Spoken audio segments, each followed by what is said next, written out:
बच्चों, हम आज संधि के बारे में चर्चा करेंगे। संधि का मतलब क्या है और संधि कितने प्रकार की होती है और संधि में क्या क्या होता है और कौन से अक्षर, कौन से जो शब्द होते हैं वहां संधि विच्छेद किस तरह कर सकते हैं और संधि का नाम किस तरह पढ़ सकते हैं हम, उसके बारे में हम चर्चा करेंगे।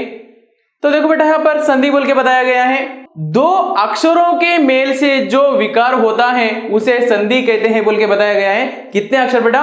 दो अक्षरों से जो विकार होते हैं उनको संधि कहते हैं। तो संधि के तीन प्रकार होते हैं, संधि के पूरे तीन प्रकार। वो है पहला स्वर संधि, व्यंजन संधि और विसर्ग संधि। स्वर संधि, व्यंजन संधि और विसर्ग संधि बोल के बताया गया है। स्वर संधि, व्यंजन संधि, विसर्ग संधि के रूप में हमें अच्छी तरीके से यहाँ पर बताया गया है। स्वर संधि माने स्वर होते हैं उसमें, ओके। स्वर से जो होने वाले जो शब्द होते हैं उनको स्वर संधि कहा जाता है। स्वर के द्वारा, ओके, स्वरों के मेल से होने वाली संधि को स्वर संधि कहा जाता है। और व्यंजनों के मेल से, इसमें व्यंजन होते हैं और यहाँ पर विसर्ग की तरह यहाँ पर होते हैं। तो इनके बारे में हम क्लियरली हम आज चर्चा करेंगे, एक एक के बारे में हम आज चर्चा करेंगे। तो देखो बेटा, यहाँ पर स्वर संधि, व्यंजन संधि और विसर्ग संधि। चलिए हम आज स्वर संधि की महत्व के बारे में और उनकी परिभाषा के बारे में और इसमें कितने प्रकार होते हैं उसके बारे में हम चर्चा करेंगे। देखो बाबा, स्वर संधि की परिभाषा, दो स्वरों के मेल को संधि कहते हैं। दो स्वरों के, स्वर का अर्थ होता है स्वर माने आ से अम्हा तक के जो अक्षर होते हैं उनको स्वर कहा जाता है। आ నుంచి అమ్హ వరకు కలిగినటువంటి అక్షరాలను, వర్ణమాలలో ఉన్న అక్షరాలను స్వరాని అంటారు, స్వరాలు, ఓకే।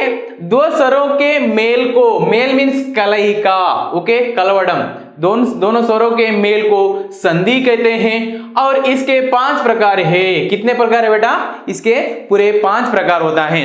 तो पहला क्या है?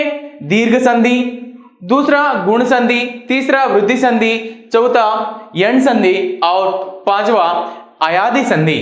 तो यहाँ पर एक एक संधि के बारे में अच्छी तरीके से सुंदर ढंग में हमें पढ़ने के लिए बताया गया है। तो यहाँ पर संधि के कितने प्रकार हैं? 5 प्रकार हैं। इसको एक आपको शॉर्टकट ट्रिक बताता हूं। आपका एक लड़की का नाम दिव्या, हिंदी में, इंग्लिश में DIVYA,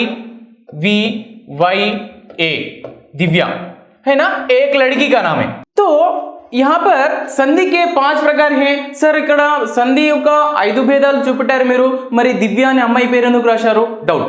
तो यहाँ पर दिव्या बोल के है ना, तो दिव्या में पहला अक्षर डी मीन्स दीर्घ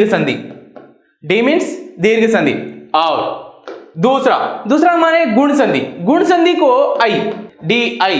नेक्स्ट तीसरा बेटा वी वृद्धि संधि और या यण संधि, या माने यण संधि, वाई। फिफ्थ वन अयादि संधि, ये दिव्या में अंतिम अक्षर ए है। अच्छी तरीके से डी माने दीर्घ संधि, आई माने गुण संधि इंटेलिजेंट, ओके, गुणवंतुडु, ओके। तो अच्छी तरीके से आई को हम कंपेयर कर सकते हैं। और वी का अर्थ होता है वृद्धि संधि, ओके, वी फॉर वृद्धि, और या वाई फॉर यण संधि और ए फॉर अयादि संधि। तो हमें एक सिंपल ट्रिक अच्छी खाली एक ही नाम याद रखना है, दिव्या बोल के। हमें अच्छी तरीके से इसका ट्रिक को समझ पाया जाएगा हमें, ओके। इस तरह जो दिए गए हम जो नाम है उसी तरह से हम क्या करना है बेटा, सही तरीके से इसको ध्यान लगाना है। एक सिंपल ट्रिक है बेटा।